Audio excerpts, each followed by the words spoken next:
오늘은 어린이 주일이면서 어린이날입니다. 소파 방종환 선생님이 일제시대 때인 1923년에 색동회를 조직하고 그리고 어린이날을 제정을 했습니다. 어린이날을 제정한 지 97년이 되었죠. 어린이들이 이 땅에 살면서 희망을 갖고 정말 행복하게 살았으면 좋겠다라는 그런 간절한 소망을 품고 이렇게 어린이날을 제정을 했는데, 과연 오늘날 우리 어린이들은 정말 행복한가 모르겠습니다. 저는 어린 시절을 생각하면은 이렇게 좀 궁했던 그런 기억은 나요. 아주 쌀밥이 참 그리웠고 맛있게 먹었던 그런 기억들. 굶지는 않았습니다만은 그래도 오늘날처럼 부요한 그런 환경은 아니었지만 참 행복했던 것 같아요. 그냥 참 즐겁게 행복하게 무슨 특별한 걱정 근심 없이 잘 살아갔던 그런 기억이 새록새록 솟아납니다. 요즘 아이들은 어떨까? 제가 어린아이가 아니라 잘 모르겠습니다만은 어려서부터 유치원 시절 때부터 경쟁사회로 몰려나가는 그러한 모습을 많이 보게 돼요. 그러면서 아이들이 정말 행복할까라는 생각을 하면서 오늘 특별히 제 친구가 보내준 그런 시 한 편이 있더라고요. 그 시를 한번 여러분들과 함께 나눴으면 좋겠습니다. 제가 낭독할게요.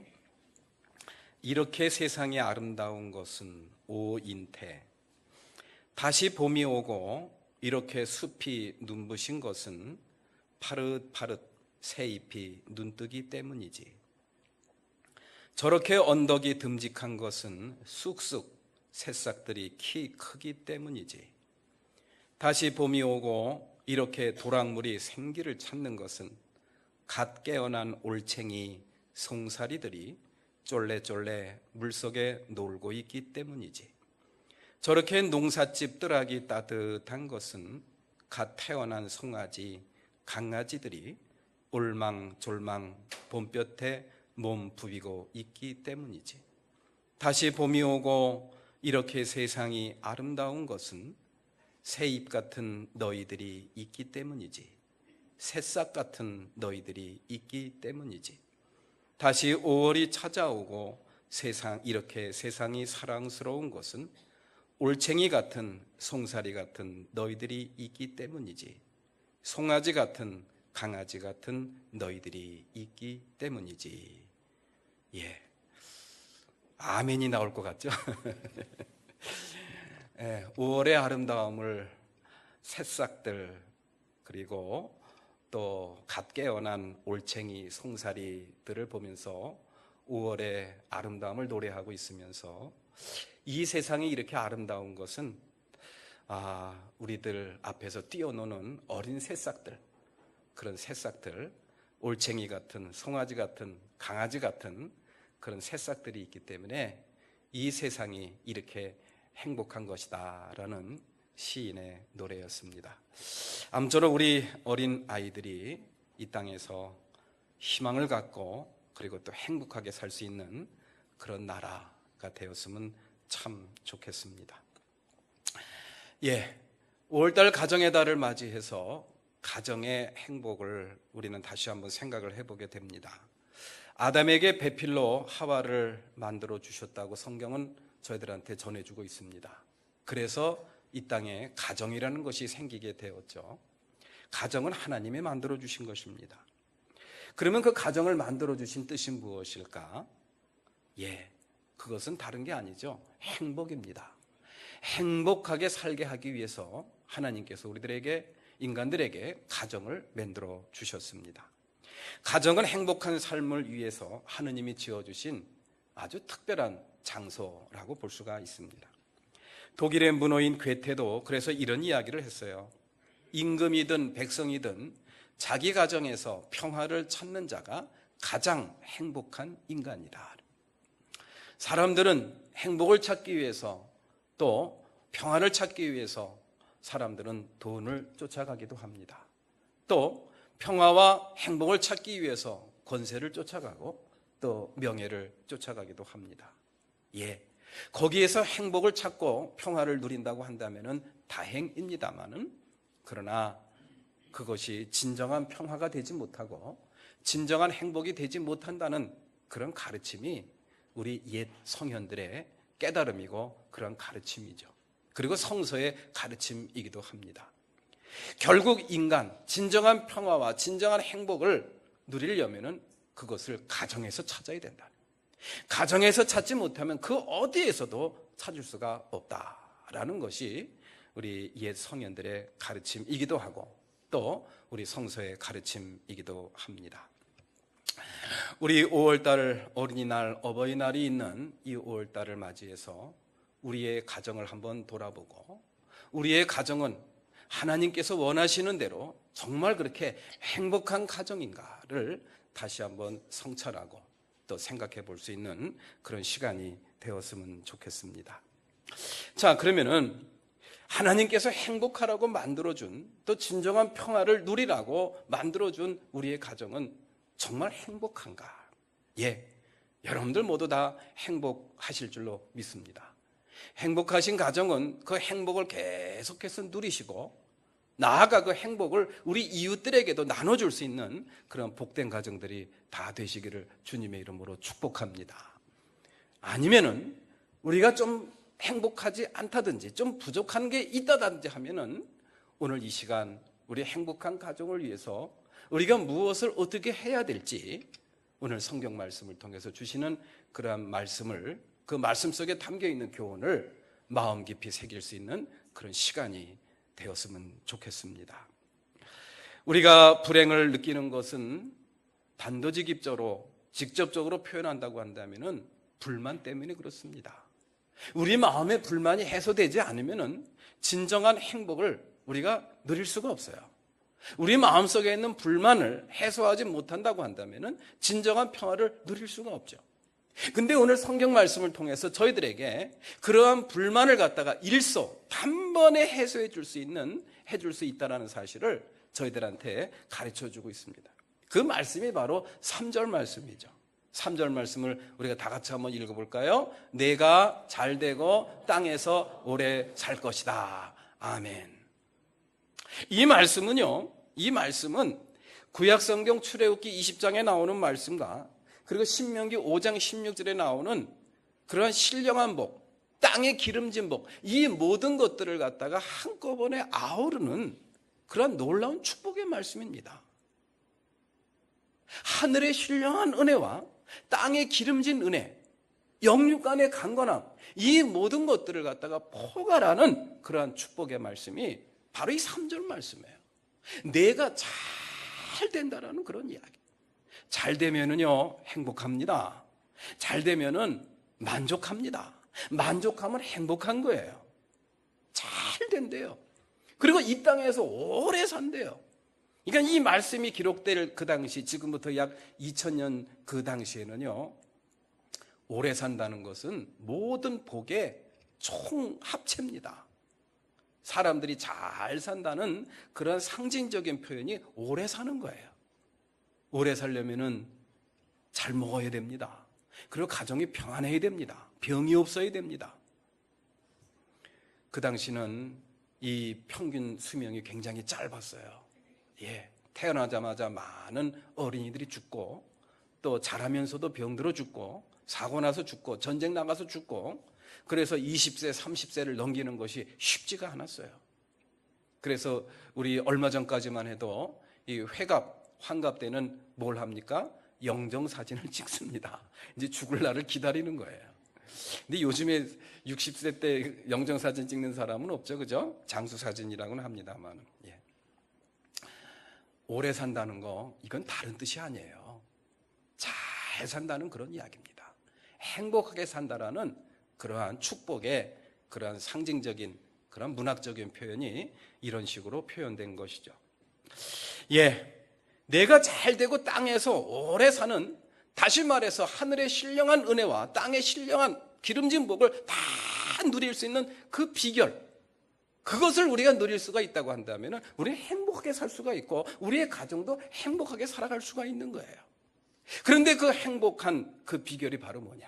그렇게 잘 되고 이 땅에서 오래 살 수 있는 그 방식, 그 비결이 과연 무엇이냐? 그 행복의 문이 뭐냐? 그 키가 뭐냐? 그것을 갖다가 오늘 본문 말씀 2절 말씀을 통해서 저희들한테 전해주고 있습니다. 자, 내가 잘 되고 하는 일마다 잘 되고 불만족 없이 만족하며 살고 이 땅에서 정말 행복하게 살아갈 수 있는 그 놀라운 하나님의 축복, 그 축복을 받을 수 있는 비결이 과연 무엇이냐? 그 키가 무엇이냐? 그것이 바로 2절 말씀이에요. 2절 말씀 우리가 다시 한번 다 같이 한번 봉독할까요? 시작. 내 부모를 공경하라고 하신 계명은 약속이 딸려 있는 첫째 계명입니다. 아멘. 예, 부모를 공경하는 겁니다.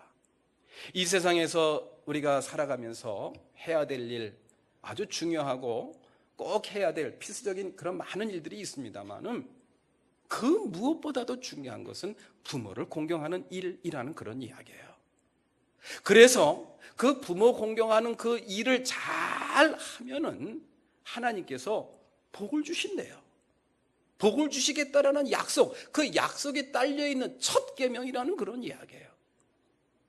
하나님께서 모세를 통해서 우리에게 십계명이라는 것을 주셨어요.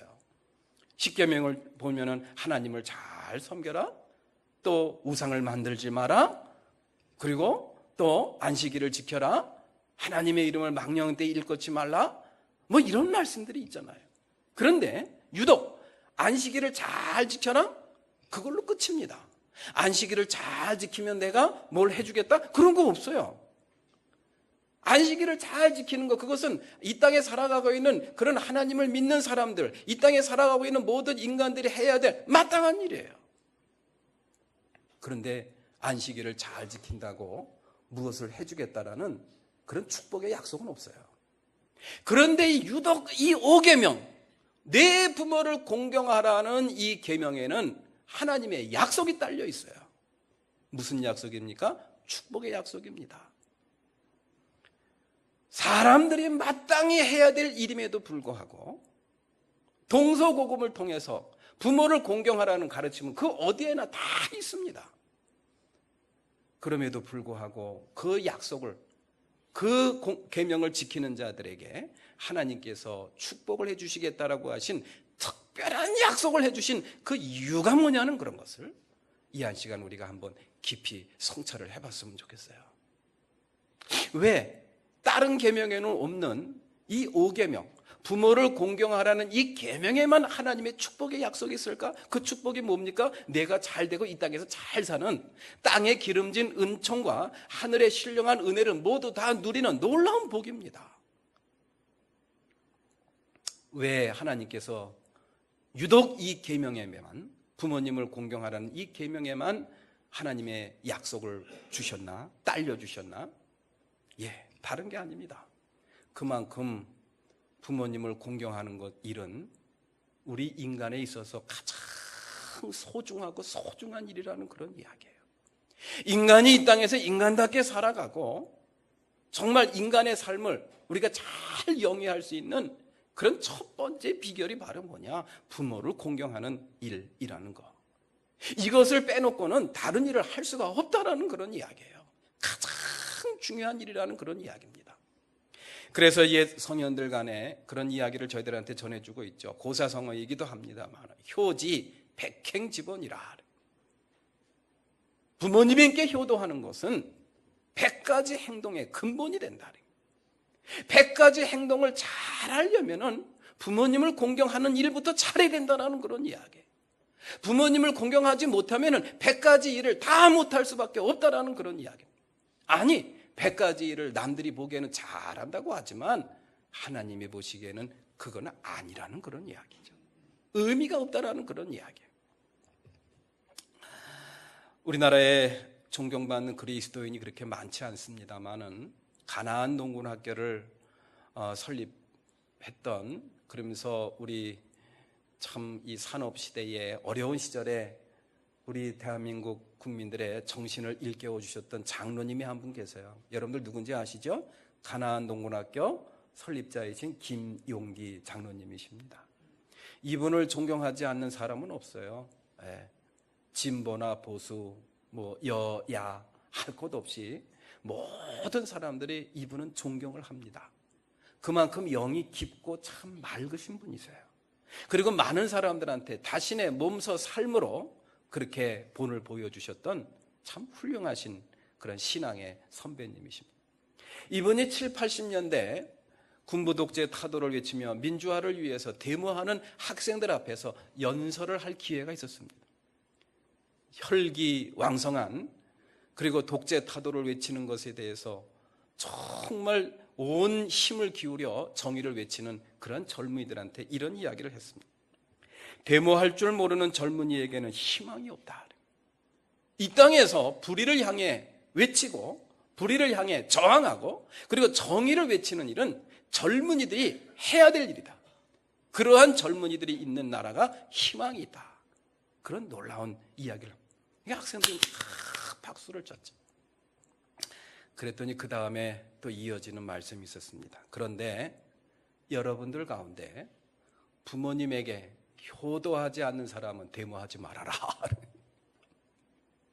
이 땅의 불의를 향해서 저항하고 그리고 또 이 정의를 외치는 건 너무너무 소중한 일인데 내 곁에 있는 내 가까이 있는 부모를 공경하지 않는 사람, 부모님에게 효도하지 않는 사람은 데모하지 말아라. 데모하지 않아도 된다. 그러면서 이렇게 제가 그대로 적은 것을 적어드립니다. 부모에게 효도하지 않는 사람은 데모할 생각을 하지 말아라. 데모는 국가와 민족을 위해서 하는 것인데 가장 가까운 부모에게 효도하지 못하는 사람이 어떻게 애국을 논할 수가 있겠는가? 불의에 저항하지 말라는 이야기가 아닙니다. 또 정의를 외치지 말라는 그런 이야기가 아니에요. 불의를 향해 저항하고 또 정의를 외치는 일도 참 소중하지만 내 가장 곁에 있는 부모를 돌보고 또 부모님께 효도하지 않는 것, 그것이 얼마나 잘못된 일인가를 이 김용기 장로님께서 저희들한테 가르쳐 주고 있는 그런 이야기이기도 하죠. 그렇습니다. 이 땅에서 우리가 많은 일들을 하고 큰 일들을 하고 모든 것을 잘한다고 할지라도 부모 공경이 생략되거나 빠진다고 한다면 소용이 없다라는 그런 이야기예요. 부모 공경이 우리의 모든 삶의 근본이 되고 바탕이 된다라는 것을 성서는 저희들한테 그렇게 가르쳐주고 있고 우리의 옛 성현들도 그렇게 가르쳐주고 있습니다. 그만큼 중요한 일이기 때문에 우리 하나님께서 부모 공경에 대한 십계명을 주면서 뭘 주셨어요? 약속을 주신 거예요. 약속을 주신 첫 번째 계명이자 마지막 계명입니다. 없어요. 다른 계명은 없습니다. 그만큼 소중하다라는 그런 이야기. 그리고 또 하나 이 부모 공경이라는 것이 약속에 딸린 첫 계명이라는 그런 의미는 바로 뭔가? 그만큼 부모 공경하는 일이 쉬운 일이 아니라는 그런 이야기죠. 부모 또한 인간이기 때문에 자녀들에게 허물과 약점을 보일 수밖에 없습니다. 과거에는 나의 모든 것이었고 우상이었고 보호자였습니다. 그러나 나이가 들면서 그런 위치가 변하게 되죠. 기운도 떨어지고 감각도 떨어집니다. 과거에 나의 보호자였던 부모의 위치가 바뀌어서 이제 보호를 받아야 될 그런 경우가 생기게 됩니다. 그럼에도 불구하고 부모이기 때문에 공경을 해야 되고 부모이기 때문에 순종을 해야 된다는 것, 이것이 바로 우리를 향한 성서의 가르침입니다. 그러면 어떻게 우리가 부모를 공경을 해야 되나? 성서적인 경건, 성서적인 그러한 공경은 어떤 것인가? 오늘 본문 말씀 1절에서 그것을 우리가 찾아보게 됩니다. 1절 말씀 우리가 다 같이 한번 봉독합니다. 시작. 자녀되니 여러분 주 안에서 여러분의 부모에게 순종하십시오. 아멘. 그렇습니다. 우리의 부모 공경은 주 안에서 하는 공경이어야 됩니다. 그것이 바로 성서적인 그러한 공경이라는 것을 오늘 말씀을 통해서 우리가 함께 생각을 해볼 필요가 있습니다. 그러면은 주 안에서 섬기라는 것, 즉 성서적인 부모 공경의 이 가르침 속에 담겨있는 의미는 과연 무엇인가? 다른 게 아니죠. 부모님을 존경하라는 의미입니다. 부모님을 존경하라. 존경하라는 것은 부모님의 허물, 부모님의 약점, 그런 것까지도 다 덮어줄 줄 아는 그러한 공경이어야 된다는 그런 이야기예요. 노아의 홍수를 기억하시죠? 이 노아가 홍수를 다 이제 홍수 시기가 다 끝난 다음에 이제 다른 사람들은 다 세상을 떠났습니다. 자기 가족들밖에 안 남았어요. 마음이 쓸쓸했는지 고독했는지 옛 생각이 났는지 어쨌든 대낮부터 포도주를 마시기 시작을 했습니다. 한 잔, 두 잔 마시다 보니까 이제 취하신 거예요. 취하다 보니까 정신이 혼미합니다. 그리고 몸에서 열이 납니다. 그러니까 아랫도리를 벗었어요. 그리고 잠이 오니까 코를 골면서 늘어지게 낮잠을 잤습니다. 근데 그 모습을 누가 봤느냐? 둘째 아들이 본 거예요. 함이라는, 이 노아에게는 세 아들이 있다고 성경은 기록하고 있는데 셈과 함과 야벳이라는 아들이 있었는데 이 둘째 아들 함이 그 모습을 봤습니다. 여러분들 같으면 어떡하겠습니까? 아마 지혜롭게 잘 하셨을 거예요. 근데 이 함이라는 아들이 한 행동을 보십시오. 자기 형 셈과 자기 동생 야벳한테 뛰어가가지고 얘들아 우리 아버지가 대낮부터 술을 자시고 취해가지고 아랫도리를 홀랑 벗고 저렇게 누워서 주무시고 계신다. 그랬더니 셈과 야벳이 함에게 쉿 그러면서 담요를 들고서 이불을 들고서 아버지한테 가서 덮어줬다 그랬어요. 근데 어떻게 갔다? 앞으로 갔다 그랬어요? 뒷걸음으로 갔다 그랬어요? 뒷걸음으로 갔다 그랬어요. 성심껏 부모를 섬기고 부모의 약점과 허물을 덮어주려는 그런 따뜻한 셈과 야벳의 마음을 우리는 볼 수가 있죠. 나중에 이 아버지가 그걸 안 거야. 알아가지고 이제 세상을 떠나기 전에 세 아들을 불러놓고 축복을 합니다. 유언을 남깁니다. 그런데 셈과 야벳에게는 놀라운 축복을 해주셨어요. 근데 함을 불러가지고는 뭐라고 유언을 남겼게요? 너는 내 형 셈과 내 동생 야벳을 섬기는 사람이 될 것이다. 이건 축복이 아니라 저주죠. 우리는 이런 이야기를 보면서 아무리 그래도 그렇지 아버지인데 그런 잘못을 저질렀다고 마지막 돌아가실 때 축복은 고사하고 저주를 하실 수가 있을까? 그건 아버지가 좀 문제가 있는 거 아닙니까? 이렇게 우리가 볼 수가 있어요. 그렇게 성경을 보시는 분 혹시 계십니까? 지혜롭게 보셔야 됩니다. 이 말씀이 우리에게 주는 의미와 교훈을 생각해야지 그것을 문자 그대로 사실 그대로 바라보게 되면요 성경을 엄청나게 많이 왜곡을 하게 됩니다. 왜곡을 하게 되면 거기서 엄청나게 많은 오류를 범하게 돼요. 이 말씀이 우리에게 주는 교훈을 생각하는 거예요. 부모님을 공경해야 되는데 부모님 공경을 해야 되는 그런 방식은 바로 이런 것이구나. 부모의 허물을 덮어주는 거, 부모의 약점을 눈 감아줄 줄 아는 그런 자세, 이것이 바로 진정한 부모 공경이고 하나님이 원하시는 그러한 모습이구나. 이런 것들을 우리가 한번 깊이 마음에 새겼으면 참 좋겠습니다. 그래요, 내 부모를 공경하라 라고 할 때 공경은, 그래서 영어 성경에 보면은 respect, 존경하라, 존중하라는 그런 이야기죠. 약점과 허물, 세상에 약점과 허물 없는 사람이 세상에 어디 있습니까? 우리 부모에게 있는 약점과 허물, 그것이 부모 공경의 그러한 조건이 될 수가 없다는 그런 이야기. 그런 것들이 차고 넘친다고 할지라도 부모이기 때문에, 단지 부모라는 그 이유 하나 때문이라도 우리는 부모를 공경하고 잘 섬겨야 된다. 이것이 바로 우리에게 주시는 성서의 가르침입니다. 미우라 아야코라는 그러한 주부가 빙점이라는 소설을 썼습니다. 아주 유명한 소설이죠. 여기에 어떤 한 주인공 여인이 나옵니다.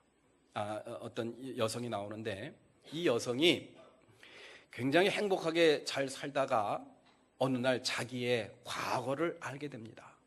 자기의 과거가 어떤 과거냐? 자기 엄마는 첩이었고 자기는 첩의 딸로 태어났다라는 사실이었어요.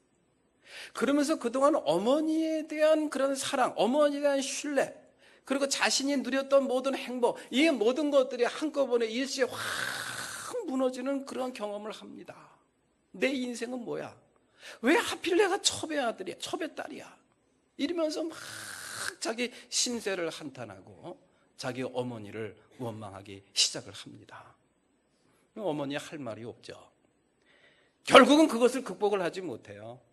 그래서 내가 저기 낭떠러지게 가서 떨어져 죽어야 되겠다 이러면서 이제 유서를 남기고 이제 낭떠러지기를 향해서 똑바로 걸어갑니다. 똑바로 걸어가다가 무슨 생각했었는지 다시 뒤돌아서 자기가 걸어온 길을 보게 돼요. 마지막 죽기 전에 자기의 어떤 그러한 이 세상을 한번 더 보려는 그런 마음이었겠죠. 자기가 걸어왔던 그 길을, 눈길을 걸어왔던 그 길을 돌아서서 자기가 걸어왔던 길을 딱 보는데 세상에 깜짝 놀란 거예요. 자기는 똑바로 걸어왔다고 생각하는데 세상에 보니까 삐뚤어진 길도 그런 삐뚤어진 길이 없더라는 그런 이야기. 나는 똑바로 걸어왔어요. 그런데 뒤돌아서서 보니까는 그 길이 똑바른 길이 아니더라는 그런 이야기예요. 그러면서 그 여성이 어머니를 이해하게 되었다라는 그런 이야기를 들은 적이 있습니다. 부모 공경, 이것은 부모에 대한 존경입니다. 모든 허물과 약점이 있음에도 불구하고 단지 부모라는 그것 하나 때문에 우리는 부모님을 무조건 공경하고 효도해야 된다. 이것이 바로 성서의 가르침입니다. 그 다음에 주 안에서 부모님에게 복종하고 공경하라는 또 하나의 의미는 다른 게 아닙니다. 예수 그리스도 안에서 하라는 그런 이야기예요. 단순히 혈연이라는 의무감이 아니라 주님을 믿고 주님을 섬기는 사람답게 하라는 그런 이야기. 그게 바로 성서에서 가르쳐주는 부모 공경의 모습입니다. 부모 공경을 부모님에게 하듯 하니 고민이 되고 힘든 겁니다. 그러나 주님께 하듯 하면은 우리 그리스도인들은 오히려 쉽게 부모님을 공경할 수가 있습니다. 그래서 골로새서 3장 20절 말씀에 이렇게 저희들한테 가르쳐주고 있어요. 골로새서 3장 20절 말씀 다 같이 한번 읽어볼까요? 시작. 자녀되니 여러분 모든 일에 부모에게 복종하십시오. 이것이 주님을 기쁘게 해드리는 일입니다. 아멘. 예. 부모님에게 효도하고 부모님에게 공경하는 이 일은 매우 중요한 일인데 그럼에도 불구하고 우리가 힘이 드는 그 이유는 다른 게 아니에요. 부모님을 보기 때문에 그래요. 그 부모님을 부모님으로 보지 말고 주님으로 보자는 그런 이야기예요. 내가 믿는 예수 그리스도, 예수 그리스도에게 예수 그리스도를 섬기고 예수 그리스도를 위하는 또 사랑하는 그런 심정으로 부모님을 바라보고 부모님을 섬기고 부모님께 공경을 하라라는 그런 이야기죠. 그래서 오늘 본문 말씀 밑에 하단에 7절 말씀에 보면 이렇게 저희들한테 또 가르쳐주고 있습니다. 7절 말씀, 사람에게가 아니라 주님께 하듯이 기쁜 마음으로 섬기십시오. 그렇습니다. 인간이기 때문에 마지못해 억지로 할 수밖에 없는 그런 경우가 있습니다. 이러한 것들을 갖다가 극복하고 진정성을 담고 진심으로 할 수 있는 그런 비결을 오늘 우리에게 가르쳐주는 말씀을 통해서 우리가 다시 한번 깨닫게 되죠. 주 안에서, 주님 안에서 하라는 그런 이야기예요. 내 힘과 내 결심과 내 의지로 하려고 하지 말고 내 안에 계신 주님을 믿는 믿음으로, 그리고 부모님을 바라보지 말고 주님을 바라보는 심정으로 그렇게 효도하고 공경하라는 사실을 저희들한테 가르쳐 주고 있습니다. 이제 말씀을 마무리하겠습니다. 결국 성서적인 그런 공경, 부모 공경의 본질과 핵심은 저는 다른 게 아니라고 생각합니다. 바로 부모님으로부터 받는 축복, 부모님으로부터 받는 축복, 그것이 바로 하나님의 축복의 통로가 된다는 사실을 저희들한테 가르쳐 주고 있는 것이죠. 부모로부터 받는 인정, 그것이 바로 하나님께로부터 받는 인정이고 부모님께로부터 받는 축복, 그것이 바로 하나님께로부터 받는 축복의 통로가 된다는 사실. 그래서 오늘 주님께서 약속에 딸린 첫 계명으로 부모 공경을 저희들한테 이야기해 준 거 아닙니까? 부모 공경? 그거는 대충 해도 괜찮아. 하나님한테만 잘해. 이런 말씀 절대로 하지 않았습니다. 부모를 공경하라. 그것이 약속에 딸린 하나님께서 이 땅에서 잘 되고 이 땅에서 오래 살 수 있는 그런 놀라운 하늘의 신령한 복과 땅의 기름진 복을 충만하게 부어줄 수 있는 그런 축복을 약속해 주면서까지 부모를 공경하라는 그 의미는 바로 뭐냐? 우리 부모님의 축복이야말로 하나님의 축복을 받을 수 있는 통로라는 그런 이야기예요. 부모님으로부터 축복받지 못하면은 하나님의 축복의 통로가 막힐 수도 있다는 그런 사실을 오늘 말씀을 통해서 저희들한테 가르쳐주고 있습니다. 우리 사랑하는 성도 여러분들, 이제 우리가 이 땅에서 가정을 이루고 행복하게 살고 또 우리가 기쁘고 또 하나님의 놀라운 축복을 누리며 살 수 있는 그러한 비결을 오늘 말씀을 통해서 우리가 깨닫게 되었습니다. 간절히 바라기는 그 축복의 통로가 되는 우리 부모님, 저와 여러분들의 부모님 잘 섬겨주시기를 주님의 이름으로 간절한 부탁을 드립니다. 부모님 공경 잘 하자고요. 그래서 부모님 마음으로부터 우러나오는 진정한 그 축복, 내 자녀가 잘 됐으면 좋겠다라는 그런 간절한 소망, 그런 간절한 소망이 없는 부모는 이 땅에 아무도 없어요. 아무도 없습니다. 그런데 그 간절한 소망이 기도를 통해서 고백되고 선포되기까지는 좀 과정이 좀 필요해요. 부모의 마음을 감동시켜야 됩니다. 부모의 마음을 감격시켜야 돼요. 부모의 마음을 움직이는 그러한 공경, 부모의 마음을 감동시키는 그러한 부모 공경, 이것이 필요하다라는 그런 이야기죠. 마지못해 억지로 하는 공경, 혈연이니까 책임감과 의무감에서 하는 그런 효도, 부모 마음을 움직일 수가 없어요. 부모의 마음을 움직이는 것이 바로 하나님의 마음을 움직이는 것입니다. 거기서부터 잘 되고 이 땅에서 오래 사는 축복을 주시겠다라고 하신 그런 주님의 축복의 말씀, 그것이 우리에게 주는 의미가 무엇인가? 마음 깊이 묵상하시면서 모두 축복받는 가정들 되시기를 주님의 이름으로 축복합니다. 그런데요, 마지막으로, 근데 우리 부모님이 돌아가셔서 안 계세요. 그럼 나는 어떡합니까? 그렇게 걱정하시는 분들이 혹 있을지도 모르겠어요. 그러니까 그런 거 보면은 효도할 수 있는, 공경할 수 있는 부모님이 살아계신 게 얼마나 큰 복인지 모릅니다. 그런데 어떡합니까? 부모님 돌아가셔서 안 계신데 어떡합니까? 오늘 레위기서 19장 32절을 한번 볼까요? 레위기서 19장 32절 다 같이 한번 읽습니다. 시작. 백발이 성성한 어른이 들어오면 일어서고 나이 든 어른을 보면 그를 공경하여라. 너희의 하나님을 두려워하여라. 나는 주다. 아멘. 부모님 돌아가셨으면요, 우리 부모님 같은 주변에 있는 어르신들 잘 섬기시면 돼요. 그런 분들을 내 부모님처럼 잘 섬기고 공경하면은 그것이 바로 하나님 마음을 움직이고 그 하나님의 마음을 통해서 우리에게 주시는 놀라운 약속에 딸린 그 첫 계명, 그 약속이 저와 여러분들 삶 속에 분명히 일어나게 될 줄로 믿습니다.